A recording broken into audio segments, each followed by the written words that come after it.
stations, urban radio stations here in Cleveland. We have Mike Valentine. I know people have heard his deep voice here. And Ken Allen. Ken Allen's been around too for a long time. And if you knew urban radio, you would know these personalities. And also, we have AJ. I'm always around. AJ is my co-host. Hey. So, let's get down. Welcome. Welcome Thank to you. Let's Do You. Welcome. Thank you. Yeah. Okay, let me ask you, urban radio. Give me what urban radio is.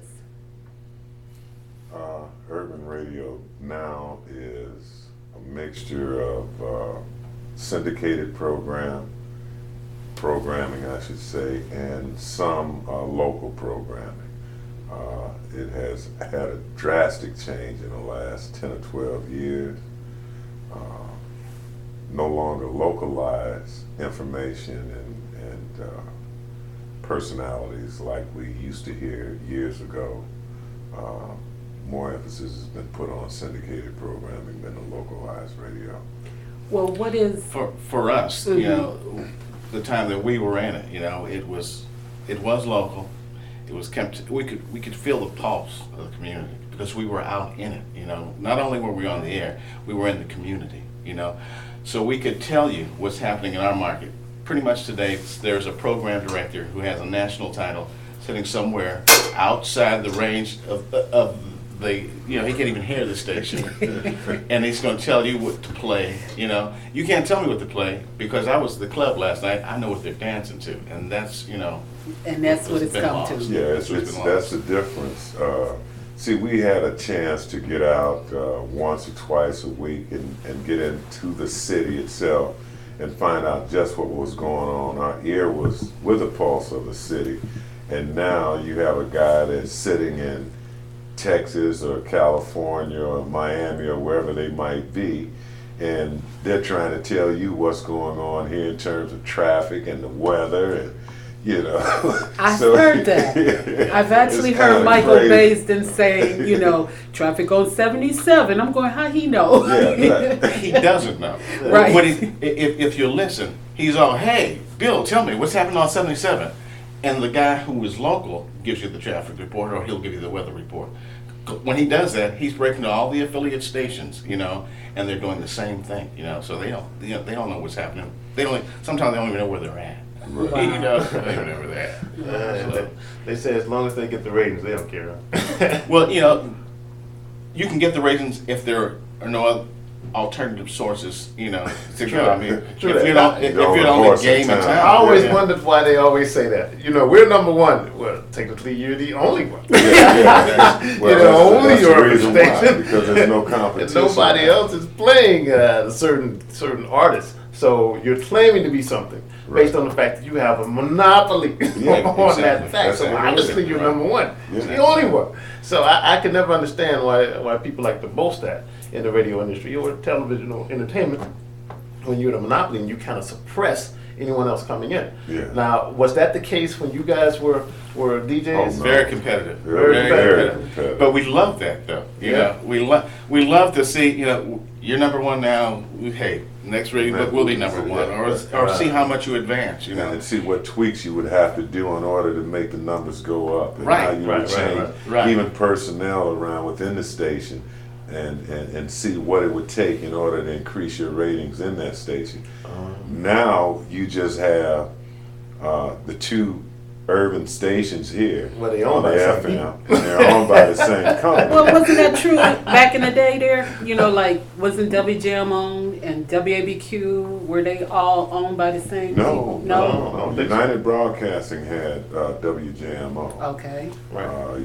Beasley Broadcasting had FM 108. ZAK were With owned by Zappos. the Zappos. So Yeah, these that's were what he different did. companies competing for their share of the marketplace. Whereas now you got one company with a couple of stations or 5 or 6 stations in a certain geographic area, and they shoot for a certain demographic. Okay, you got 107.9, which is 18, 25 plus, and WZAK, which is supposed to be 35 plus, 35, 54 plus. You know, the demographics have really gone out the window. Really, it has. Going out the window. But, you know, back in the days when we were in radio, you know, the programming, you know, you tried to program to your audience, who you knew specific your audience was. And then sometimes we go overboard, you know, we start programming for each other, program the programmer, you know, if you were the giant, then we were the giant slayer. Mm-hmm. You know, if whatever you were, we opposed that and won. But today, it's just, you know, it's like people have blinders on. This is what we're going to play, we don't care. Yeah, I noticed that. Yeah. They play tracks. Everyone's playing Right, tracks right. now. They don't care about anyone who's coming up. It seems to be kind of hard to get into the business in terms of getting your music played. Is that the case, you think? Right. Well, what is that? You know, I when I left radio, I got into records. You know, I worked for MCA Records for Warner Brothers. You know, as a promotions manager. And what has happened to music now is that the internet, you know, and they have access to the music and they can download it. Okay, so you not only do you can't sell a lot of records. You know, you're narrowed down. You know, by what you when I say narrowed down, I'm talking about those who program. You know, you're programming against people who are able to select their own music. The request lines used to be hot. People would call in and let us know what they wanted to hear. Right. So we could play that, and you play what they wanted to hear, and you had an audience. Now, you know, you can't guess. They're not calling anymore because they can download whatever they want. Yeah. You know, so. But now I think the radio stations are moving to where you can make a request online. So whatever you want to hear, they have the new tell us what you want to play. Everyone's doing it. The first station will do it, and then you turn to even the predominantly Caucasian stations. They're even saying, tell us what you want to play, and we'll play. Or during a certain hour of the day, they'll say, well, you can call in and tell us what you want to play. You have the seat. It's your show. Let me tell you a little secret about that. Let me see. I knew you would. That's why I brought it up. There's a rotation, you know. Definitely. There's a rotation. So that if I'm playing Smokey Robinson, I know he's coming up. Somebody's going to request him and say, hey, this one goes out to Melanie. She just called, you know. Right. But Smokey was going to play whether Melanie called or not. Right. But hey, you got to tie those things together. And that's pretty much what they're doing now. Or too. either record the caller that calls in. Yeah, well, we know that. To hear a certain song, and, Yeah. and you would wait until that song comes up in the rotation. And then threw it out And there. then you would, it'd be like she just called in Yeah. and said, hey. She didn't even I'm listen to on the radio yeah. no more. 2 hours ago, right? Yeah, right. Exactly. She's not even. Yeah, They're like, but it still feels immediate when you hear it on the air. Yeah. It feels immediate, and that person is still elated to hear their name or hear themselves on the yeah, radio. or hear their girlfriend call them up and say, girl, you requested a song? I know like, that thing, yeah, you 3 know, hours yeah. ago. The request line, you know, we make the appearances at the clubs or for some charitable organization. Play this song for me. Play this song. Okay, I'm gonna play this for you.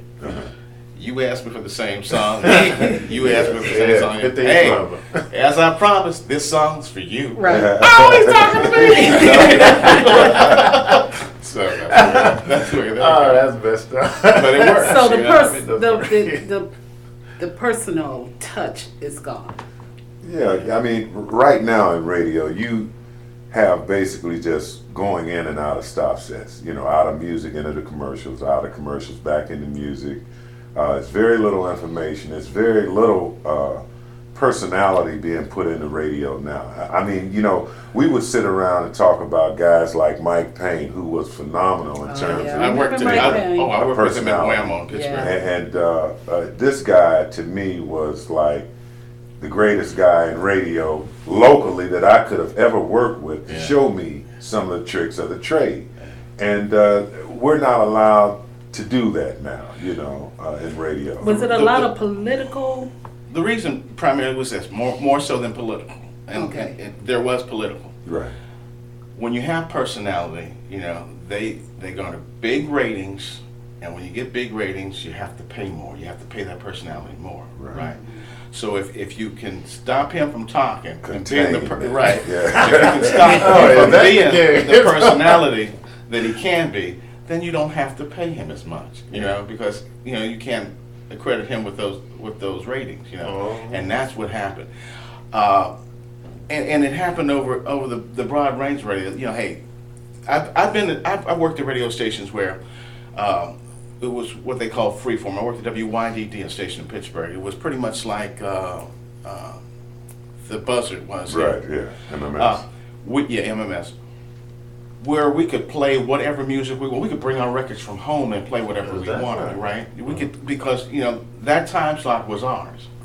Then I worked at a radio station where you had absolutely nothing that you can contribute but what was on that The copy playlist, sheet. that's You it. know, you could, you know, the music was selected. There were no ad libs. You know, even to the point where you had to read headlines. It could only be pleasant headlines. You That's know, right. they would mark out what you could. Well, let me ask you something. Really, man. that's P.D. full Green programming, stopped man. that? Who? P.D. Oh, Green. no. That was he came along in an era where I see. radio was really taking another turning point for In the urban 70s. radio. Okay. And he got in at a time and point where a lot of the things that he got away with, we couldn't do when we were involved in radio on a regular basis. And at that time, the country was going through a lot.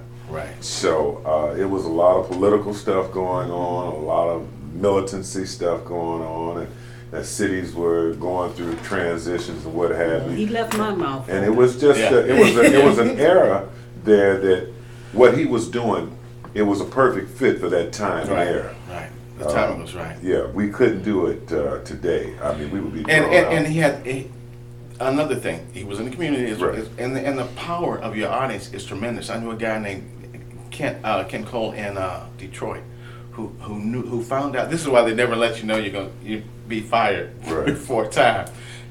He found out that they were going to let him go. He locked himself in the control room and told his audience that they were going to fire him. Oh, my goodness. Right?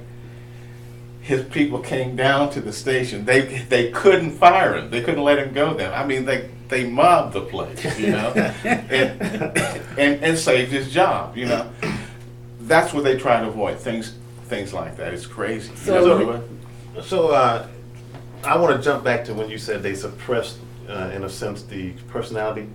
So in a sense, the radio station does better if the jock is not as popular, because they don't have to pay him, number one. well, And they don't have to worry about the mob coming down, number two, when they fire him. Because these days, a guy will be on the radio one day, he say something the management doesn't like. You don't hear him no He's more. gone. He's gone, without a In doubt. cases, one guy, I think his name was Tallis or something in Cleveland. Yeah. He said he told people to go to hell one day.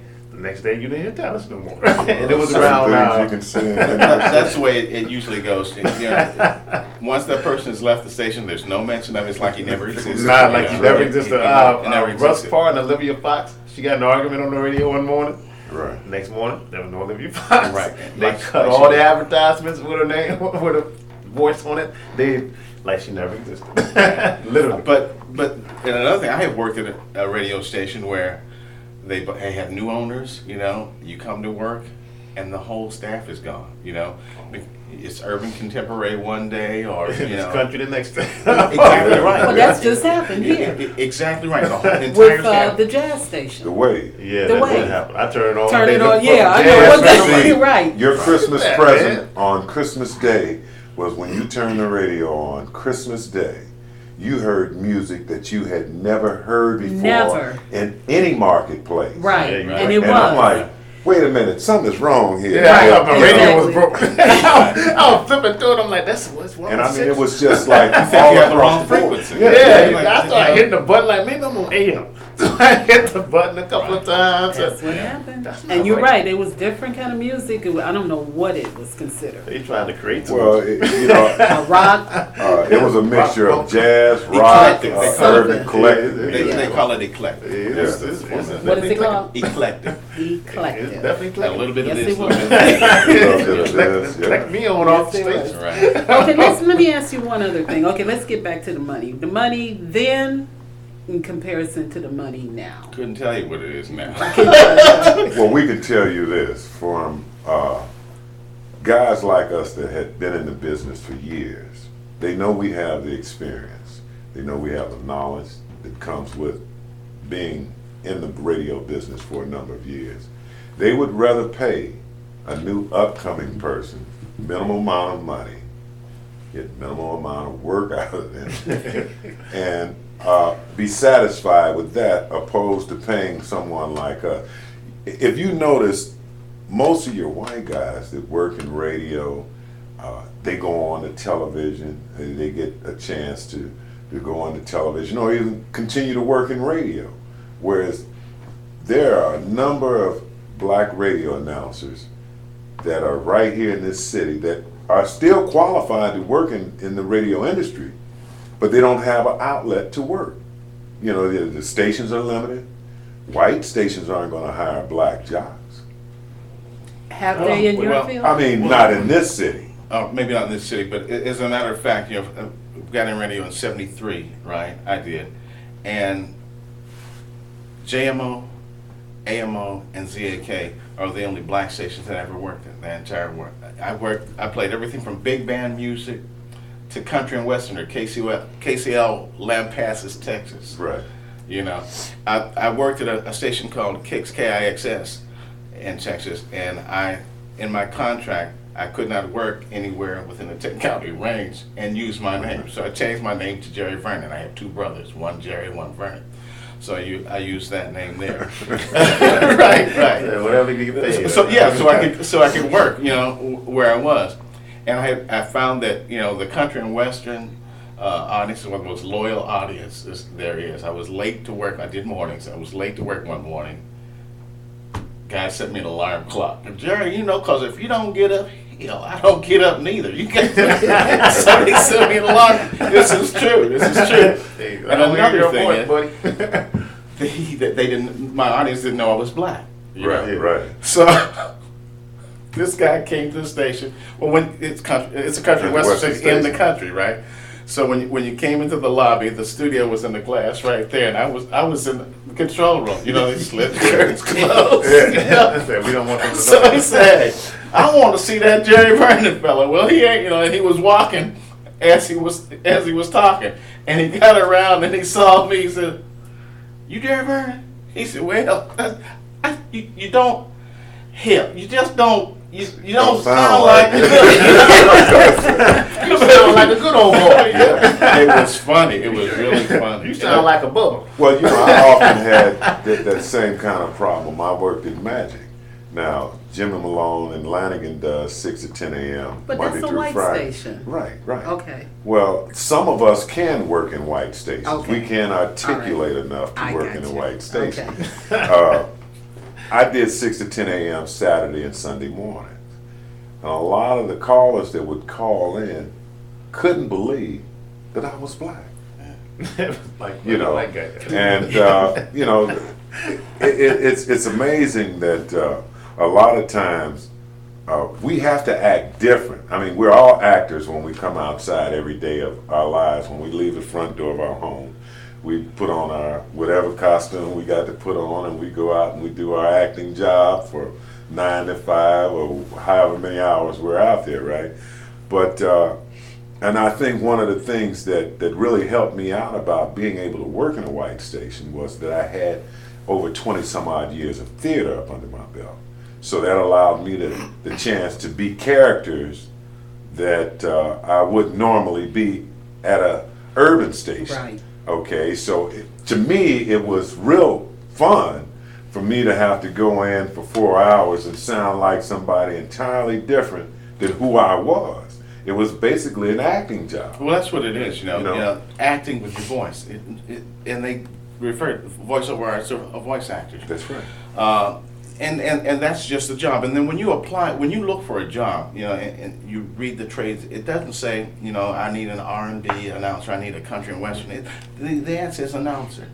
You know, if you want to work, you have to be able to fit in, you know, to whatever format that is available, you know. So as I say, I work big band music, I work country and western, I played everything but polkas, Yeah. you know, and would have played that if I got the job, Right. you know, so that's what it's about. So with the hat on. And especially, and then you're doing promos Yeah. and commercials, and that's nothing but salesmanship, you know. And his acting career may have helped him develop characters for what he was selling, But yeah, we all were salesmen. Yeah. Wow. But still, Okay, I'm gonna sum this up a little bit. Satellite radio. What do you all feel about satellite? Nice. Well, it's the wave of the future. See, Right. what's going to happen within the next, I would say in the next 10 years, is AM and FM radio is going to really Be gone.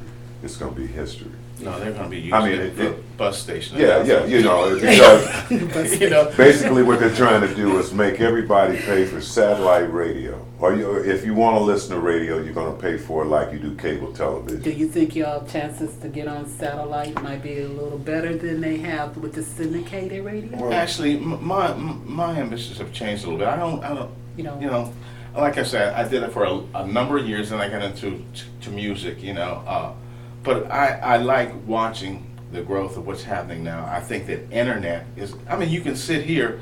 It used to be when we went into the production studio to do a commercial. We sit down there, we splice tape with a razor blade and a grease pen. You know, now you can really. And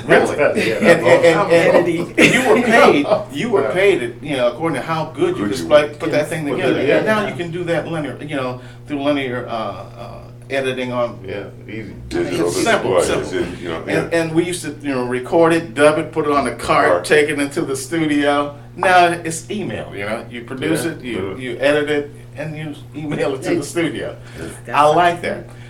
And the internet is the same way. You can sit down here, I mean, as a which voiceover. we're on, Right. WKAZ. Okay. We might want to mention that, Yeah, KAC. At some Anyway, point in time. you can, yeah, you need to do that, because, we did it so much that, hey, every time I was introduced, hey, Ken Al, WZAK. That's not my last name. Right. But I said it so much on the air because that's what you do. You're there to sell the station. That's right. But, the fact that you could sit in your living room, we have the technology now. I have the technology at home to sit and produce a spot and send it to Japan, Right. Because of the internet. I think that's great. I You think, like the internet? oh, man. What's your feelings on the internet? Well, I truly enjoy it because it gives me an opportunity now to send Especially resumes. KAZ radio. Yeah, KAZ, and to have an audience hundreds and thousands of miles away. Global. You couldn't do this. Global. The only station I think that what was it out of Detroit or they would broadcast all the way W something. It was they had an AM station that would go from here to Texas. It was like the only station that I knew of. KDKA as well. Yeah. KDKA is Pittsburgh, 50,000 watts AM. And the thing is that they have nursed that transmitter, like for 100 years now. Yeah. Because when that transmitter goes, It's gonna It's be over. done. the law will not allow it to be Really? replaced. Yeah. Is that right? Right, Yeah. the law will not. But they've got that frequency. There are only two stations on this side of the Mississippi whose colors begin with K, KDKA and KQV. What's this? KQV. Okay. And they're both in Pittsburgh. KDK was the first commercial radio station broadcast on this side of Mississippi. So they had, and then it was after that they decided they would divide the country and we'll add the Mississippi and anything K is west of west, Mississippi. yeah. And So, anything east of it would be W's. Is that right? but Yeah. now, hey, on the internet, you don't have that. There's Satellite, you don't have that. Satellite, Hey. internet, that's the way to go. Internet Love- radio. love it. It's exciting to me just to think about it. Well, you know what? I'm so glad you guys came in today. KZ. KAZ, You don't say that a lot. radio, KAZ. TV. Well, I got a question I'd for the like to ask masses. before we leave. Okay. What are the chances of KAZ working an urban format into their programming? Well, it's a good one. It's a very good Whoa. chance. Well, I think they're moving Like to 2 urban thumbs now. up chance. I think it's primarily thought of in an urban setting anyway, in an urban sense and urban themes. It started in terms of gospel, but it's moving into so many more things. So you guys can, with your golden voice, if you was homeless, you might get a deal too. Well, Believe it or not, I've given it some ideas about even putting I on. think it even sound better. Better get out there with your thing. Well, I might as well just go ahead and try and put the old clothes on and see if I can. That's and, funny. That's a hookup. That's funny. That's a hookup. Record deal and everything. Boy, that's a hookup. It's the well, I would hope that someone is watching us this afternoon. You better email it out. And can see that they have two talented radio announcers here that could possibly still do great things in radio. And in the city of Cleveland, we need this. Yeah. We really do. Yeah, we need Really we need do. jocks with personality. Like you said, there's no real personality on radio. The guy just kind of talks a little bit and that's it. And There's see, the no depth of personality. knowledge between the two of us, collectively, whatever you hear at all of these stations, these urban stations here, it doesn't amount to the knowledge that, because when we got in, we had a lot of bright guys that were in radio. Like mine said, like Mike Pena said, boy, I done forgot more about this than you ever know. That's right. I forgot more about this than you ever know. Well, you know what? I think you guys should come back. We'll have another show. That's very nice. It's very Okay. nice of you. Very nice, Lynn. We would love to just let us know when and the time, and we'll try and do it again, as And we say. for everybody that's listening, we have Ken Allen and Mike Valentine here at KAZ Radio TV Internet. That's right. Next time we gonna get this man a box of chocolates. His name is Valentine. Yes. Big red heart, right? I want to thank both of you. Get him a heart. Thank you. Thank Thank you very you. kindly for having us. Enjoyed it. You know, we're going to come up with Is AJ it my here. turn? Yeah, it's your turn. And Oh, what are you you going like- to speak on today? Oh, I'm speaking on today. You know, can I change the topic? Because I know you wanted to do I'm going to do two topics. But we'll take do you want a break or do you want just continue forward? You want a break? We're going to break for 5 minutes. We're going to let my man, Mr. Valentine, take us out because he got the golden voice in Cleveland. He ain't homeless, but he's doing his thing. Go ahead, Well, I'm Mr. not Valentine. homeless, but I'm looking for a new home. But for right now, stay tuned in to KAZradio.org. Boom.